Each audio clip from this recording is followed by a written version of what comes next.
T20 world कप जे final में पहुचण ते मुल्की सियासी ऐं फ़ौजी क़यादत क़ौमी टीम खे वाधायूं ॾींदे नेक ख़्वाहिशुनि जो इज़हार कयो आहे। वज़ीर आज़म शहबाज शरीफ़ न्यूज़ीलैंड ख़िलाफ़ शानदार फतह खां पोइ पाकिस्तान क्रिकेट टीम जी वाखाण कई। पंहिंजे पैगाम में वज़ीर आज़म चयो त टीम जी कामयाबी में जज़्बो, अज़्म ऐं नज़्म शामिल आहे। शहबाज शरीफ़ टीम जी वाखाण कंदे चयो त क़ौमी टीम तमामु सुठी वापसी कई आहे। पाक फ़ौजी सरबराह जनरल क़मर जावेद बाजवा बि T20 वर्ल्ड कप 2022 जे फाइनल में पहुचण ते क़ौमी टीम खे मुबारकबाद ॾिनी। पाक फ़ौज जे आम लाॻापनि वारे शोबे ISPR तरफ़ां जारी कयल बयान में चयो वियो त टीम पाकिस्तान खे शानदार कारकर्दगी सां सेमीफाइनल खटण ते मुबारकबाद पेश कयूं था। ISPR इवेंट जे फाइनल लाइ पाकिस्तानी टीम खे नेक ख़्वाहिशुनि जो पैगाम ॾिनो ऐं पाकिस्तान ज़िंदाबाद जा नारा पिणु हंया। परॾेही वज़ीर बिलावल भुट्टो ज़रदारी पिणु क़ौमी टीम खे वाधायूं ॾींदे नेक ख़्वाहिशुनि जो इज़हार कयो ऐं उमीद ज़ाहिर कई त हींअर क़ौमी टीम क्रिकेट वर्ल्ड खटे वतन वापसि ॾींदी। अॻूणे वज़ीर आज़म इमरान ख़ान, वॾे वज़ीर सैयद मुराद अली शाह ऐं ॿियनि सियासी अॻुवाणनि पिणु क़ौमी टीम खे वाधायूं ॾिनियूं आहिनि।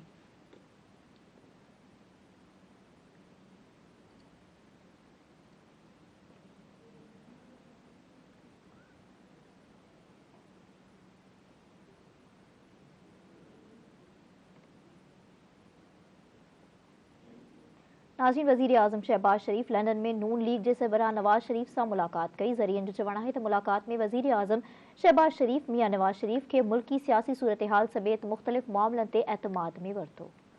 ज़रियनि मूजिबि मुलाक़ात दौरान आर्मी चीफ जी मुक़ररी समेत मुख़्तलिफ़ मामला पिणु गौर हेठि आया। मुलाक़ात बाद मीडिया सां मुख़्तसिर ॻाल्हि ॿोल कंदे वज़ीर आज़म शहबाज शरीफ़ चयो त अॼु संदन फैमिली मीटिंग हुई। हुन मियां नवाज़ शरीफ़ सां गॾिजी मानी खाधी ऐं कचहरी कई। उन मौक़े ते सहाफ़ी वज़ीर आज़म खां आर्मी चीफ जी मुक़ररी बाबति सवाल कयो, जंहिं ते हू जवाब ॾियण खां सवाइ रवानो थी वियो।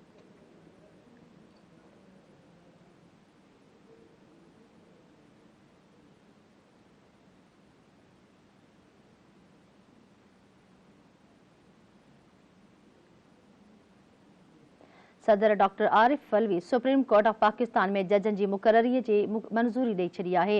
ऐवान सदर तरफ़ां जारी कयल बयान मूजिबि इस्लामाबाद हाई कोर्ट जे चीफ जस्टिस अतर मिनल्ला जी सुप्रीम कोर्ट जे जज तौरु मुक़ररी जी मंज़ूरी ॾिनी वई आहे। पधिराई मूजिबि सिंध हाई कोर्ट जे जज जस्टिस सैयद हसन अज़हर रिज़वी ऐं लाहौर हाई कोर्ट जे जज जस्टिस शाहिद वहीद खे बि सुप्रीम कोर्ट जो जज मुक़रर कयो वियो आहे। ॿिए तरफ़ सदर जस्टिस आमिर फारूक खे इस्लामाबाद हाई कोर्ट जो चीफ जस्टिस मुक़रर करण ते बि मंज़ूरी ॾिनी वई आहे। मुक़ररीन जी मंज़ूरी आइन ऐं आर्टिकल 157A तहत ॾिनी वई आहे।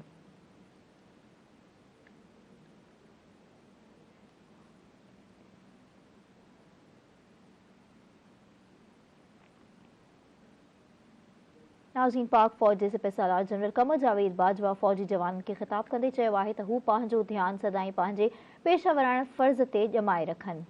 पाक फ़ौज जे आम लाॻापनि वारे शोबे ISPR तरफ़ां जारी कयल पधिराईअ मूजिबि सिपहसालार जनरल क़मर जावेद बाजवा पेशावर जो दौरो कयो। कोर हेडक्वार्टर पहुचण ते corps commander Peshawar lieutenant general Hassan Azhar Hayat सदुस आदर भाव कयो। पाक फ़ौज जे तर्जुमान मूजिबि जनरल क़मर जावेद बाजवा शहीदनि जी यादगार ते गुल पिणु रखिया। उन मौक़े ते आफ़ीसरनि ऐं जवाननि खे ख़िताब कंदे army chief general Qamar Javed Bajwa चयो त अमन ऐं इस्तेहकाम जी हासिलात लाइ फॉर्मेशन जी कोशिश खे वाखाणियो आहे। जनरल क़मर जावेद बाजवा चयो त हू पंहिंजे शहीदनि जा थोराइता आहिनि, जिन समाजी ऐं इक़्तिसादी तरक़ी लाइ महफ़ूज़ ऐं साज़गार माहौल फ़राहम कयो।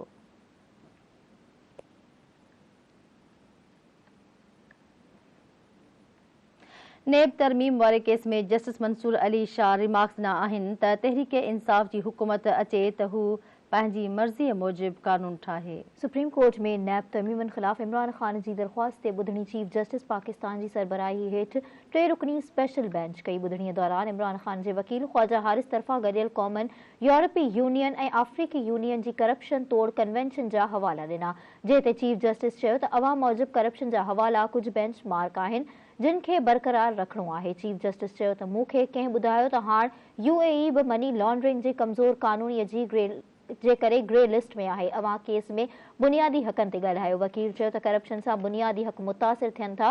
फेयर ट्रायल ऐं बराबरी हक़ बि उन्हनि तरमीमनि खां पहिरियां नैब चेयरमैन वटि इख़्तियार हो त कंहिं बि बैंक जा तफ़सील तलब करे सघे पियो। जस्टिस एजाज़ उल हसन चयो त अवामी पैसे जी ग़लति इस्तेमाल न अवाम जो एतमाद ख़राब थींदो आहे, जंहिं ते जस्टिस मंसूर अली शाह चयो त अवां जूं ॻाल्हियूं पार्लियामेंट लाइ सिटी तक़रीर आहिनि। वकील ख्वाजा हारिस चयो त पार्लियामेंट में त केर ॿुधण लाइ तयार नाहे, खेनि जेको करणो आहे त हू कनि था। जस्टिस मंसूर अली शाह जवाब ॾींदे चयो त ॻाल्हि ॿुधण लाइ पार्लियामेंट में हुजण बि न ज़रूरी आहे। जेकॾहिं अवां चूंडुनि में खटियो त पंहिंजूं तरमीमूं आणिजो। वकील ख्वाजा हारिस दलील ॾींदे चयो त दुनिया जो हर मुल्क करप्शन कानून ऐं सज़ाउनि खे सख़्त करण जो चई रहियो आहे। जंहिं ते चीफ जस्टिस रिमार्क्स ॾिना त ख्वाजा हारिस साहब जो ख़्यालु आहे त जेके छुटी विया उन्हनि खे पकड़णु ॾुखियो आहे। जस्टिस मंसूर अली शाह जो चवणु आहे त अवां खेनि ॿीहर पकड़े वठिजो। हर सियासी जमात जॾहिं इक़्तिदार में ईंदी आहे त उहा कानून ठाहींदी आहे। जेकॾहिं अवां खे नैब कानून पसंदि नाहिनि त पीटीआई जी हुकूमत अचे त हू पंहिंजी मर्ज़ीअ मूजिबि कानून ठाहे छॾे। चीफ जस्टिस वफ़ाक़ी सरकार जे वकील खे मुख़ातिब कंदे चयो त हिकु जुडिशियल कमीशन जे इजलास खां पोइ कानून वारे वफ़ाक़ी वज़ीर ॿुधायो त असांखे कंहिं ॿिए कानून ते पार्लियामेंट ते बहस नाहे थियो, पर कमेटी जंहिं ते सभु मौजूदु हुआ उते वॾो बहस थियो आहे। तंहिं करे जेकॾहिं नैब तरमीमुनि खे को बि बहस थियो आहे त कमेटी जा तफ़सील फ़राहम कयो। वकील ख्वाजा हारिस चयो त स्विस अकाउंट्स वारे केस में केस ख़त्म थींदे ई समूरो रिकॉर्ड गुम कयो वियो।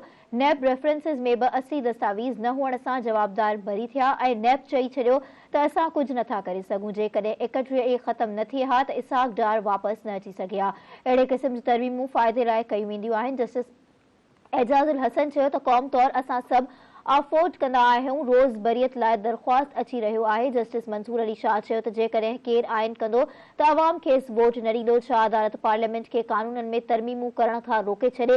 ख्वाजा हारिस चयो त सॼो निज़ाम मफ़लूज बणाए पियो वञे। जंहिं ते जस्टिस मंसूर अली शाह चयो त अवां जेतिरा दलील ॾींदो असां मैच खां परे थींदा वेंदासीं। जस्टिस एजाज़ुल हसन पुछाड़ो कयो त तरमीमूं ख़त्म थियण सां छा अदालती हुकुम ख़त्म थी वेंदा?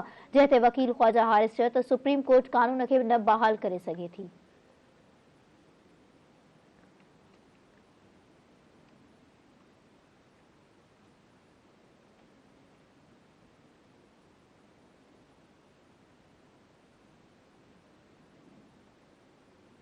नाज़रीन, नाणे वारे वफ़ाक़ी वज़ीर इसाक डार व्याज ख़िलाफ़ फ़ैसिले ते सुप्रीम कोर्ट में दाख़िल अपीलूं वापसि वठण जो ऐलान करे छॾियो आहे।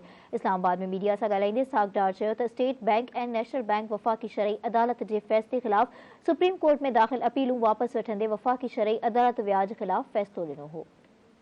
हुन चयो त पाकिस्तान में व्याज खां पाक निज़ाम खे तेज़ी सां अॻिते वधायो वेंदो। इसाक डार चयो त वफ़ाक़ी शरह अदालती मईशत खे व्याज खां पाक करण जो फ़ैसिलो कयो हुयो। गुज़िरियल हफ़्ते स्टेट बैंक जे गवर्नर सां रोड मैप ते तफ़सीली ॻाल्हि ॿोल थी। हुन चयो त हू मुल्क में इस्लामी बैंकिंग सिस्टम खे अॻिते वधाए रहिया आहिनि। फ़ैसिला करण जो मयार क़ुरान ऐं सुन्नत ते आहे।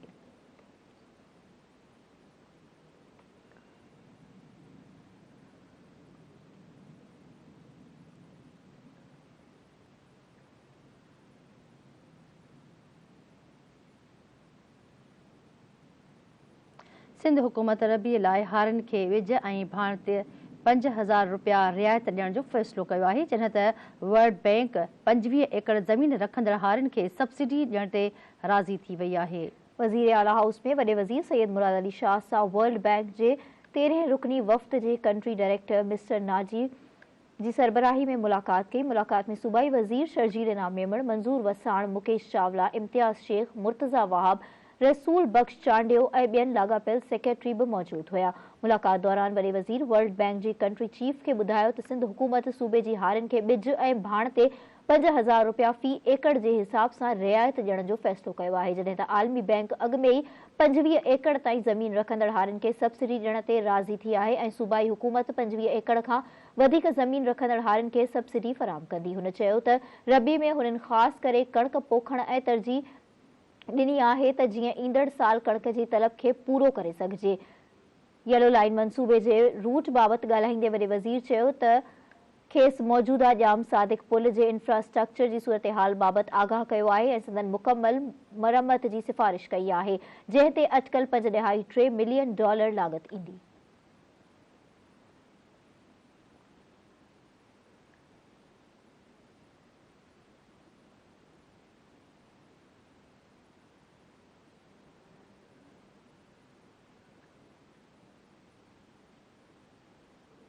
नाज़रीन, कराची समेत सॼे सूबे में ख़ाली जायुनि ते नवां मॉनिटरिंग ऑफिसर मुक़रर करण जो फ़ैसिलो कयो वियो आहे।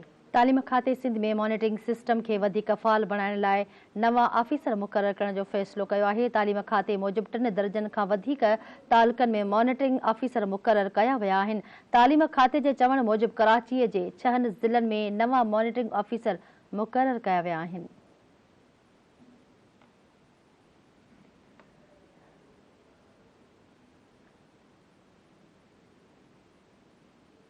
अॻूणे वज़ीर आज़म इमरान ख़ान चयो त मथस थियल कातिलाणे हमले जी साज़िश बाबति खेसि 2 महीना अॻु टई ख़बर पइजी वई हुई। पंहिंजे हिक बयान में PTI चेयरमैन इमरान ख़ान चयो त हुन क़त्ल जी साज़िश 24 सेप्टेम्बर ते रहीम यार ख़ान वारे जलसे में वाक़ी कई। इमरान ख़ान चयो त स्क्रिप्ट मूजिबि खेसि वज़ीराबाद में क़त्ल जी कोशिश कई वई। तमामु जल्द हू क़त्ल जी साज़िश ते हमलो कराईंदड़ ॿिया नाला बि साम्हूं आणींदो।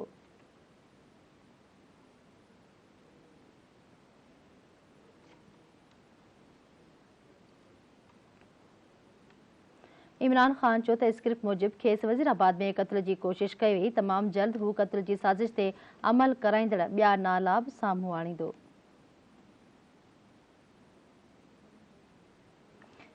वज़ीर आज़म इमरान ख़ान चयो आहे त मूं ते 24 सेप्टेम्बर खां ई क़त्ल करण जी साज़िश कई वई। वज़ीर आज़म इमरान ख़ान चयो त जल्दी ॿिया नाला साम्हूं आणींदुसि।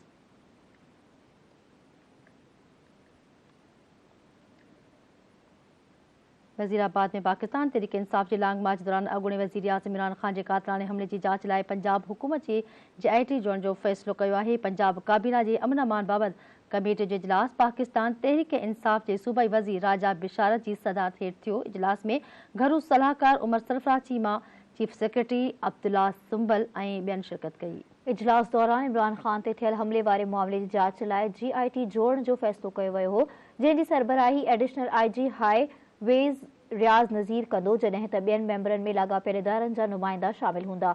कमेटी में इमरान ख़ान जे लॉन्ग मार्च जे कंटेनर खे ख़ासि सिक्योरिटी ॾियण जो पिणु फ़ैसिलो कयो वियो आहे। इन मौक़े ते सूबाई वज़ीर राजा बिशारत चयो आहे त पुलिस ऐं ज़िलई इंतिज़ामिया खे PTI जे मक़ामी क़यादत सां राब्ते में रहणु घुरिजे। कंटेनर जी बुलेट प्रूफ रूट सिस्टम ऐं शीशो लॻायो वेंदो। स्नाइपर ऐं मुक़ररी ऐं सिक्योरिटीअ जे ॿियनि इंतिज़ामनि में ग़फ़लत न कई वेंदी।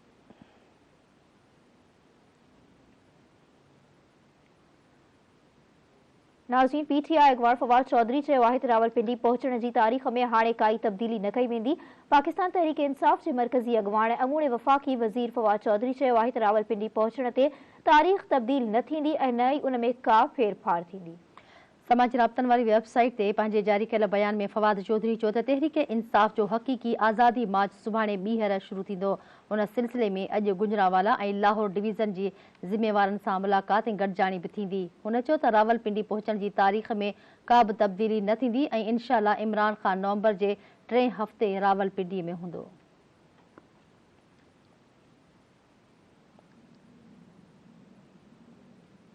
तहरीक इंसाफ जे अगवान शाह महमूद कुरैशी हिकु भेरो वरी इमरान ख़ान ते हमले जी FIR खे रद्द करे छॾियो। लाहौर में मीडिया सां ॻाल्हाईंदे शाह महमूद कुरैशी चयो त इमरान ख़ान ते थियल हमले जी FIR क़बूल नाहे। FIR मुतासिरनि जी मर्ज़ीअ मूजिबि दाख़िल थियणु घुरिजे। शाह महमूद कुरैशी चयो त इमरान ख़ान ते थियल हमले ख़िलाफ़ सॼे मुल्क में एहतजाज जारी आहे। असांजो समूरो ध्यानु FIR ते आहे, छो जो पटिशनर जी ॻाल्हि ॿुधण खां सिवा केस दाख़िल कयो वियो।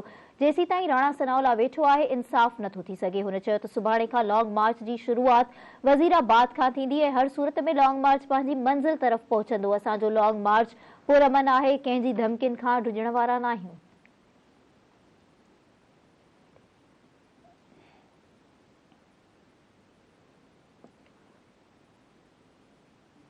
अवामी मुस्लिम लीग जी सरबराह शेख रशीद चयो आहे त इमरान ख़ान जो रावलपिंडी देर सां अचणु अहम हिकमत अमली जो हिसो आहे। समाजी राब्तनि वारी वेबसाइट ते पंहिंजे जारी कयल बयान में शेख रशीद चयो आहे त रावलपिंडी जे इजलास ऐं लंडन में थींदड़ मीटिंग अहम फ़ैसिलनि जो फाइल राउंड आहे। इलेक्शन खां वठी सिलेक्शन ताईं समूरा अहम फ़ैसिला हिन ई महीने पिंडी में थींदा। हुन चयो त हुकूमत माशी, सियासी ऐं क़ौमी सलामतीअ जे लाइ ख़तरो ऐं भञ डाह जो शिकार आहे। जेतिरो परॾेही दौरनि ते ख़र्च थियो ओतिरो ई इमदाद ते नाहे मिली। क़ौम रस्तनि ते हूंदी ऐं ही लंदन में नए साल जो जश्न मल्हाए रहिया हूंदा।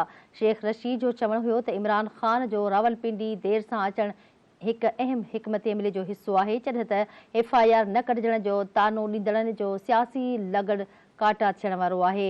हुन चयो त ज़रदारी ऐं नवाज़ शरीफ़ जूं ख़्वाहिशूं दम टोड़े छॾींदियूं। फज़लुर रहमान स्कूल पढ़ाईंदो ऐं वतन जे लाइ कफ़न पाईंदड़ इदारा मुल्क बचाईंदा। इलेक्शन कराईंदासीं, सुप्रीम कोर्ट आख़िर उम्मीद आहे।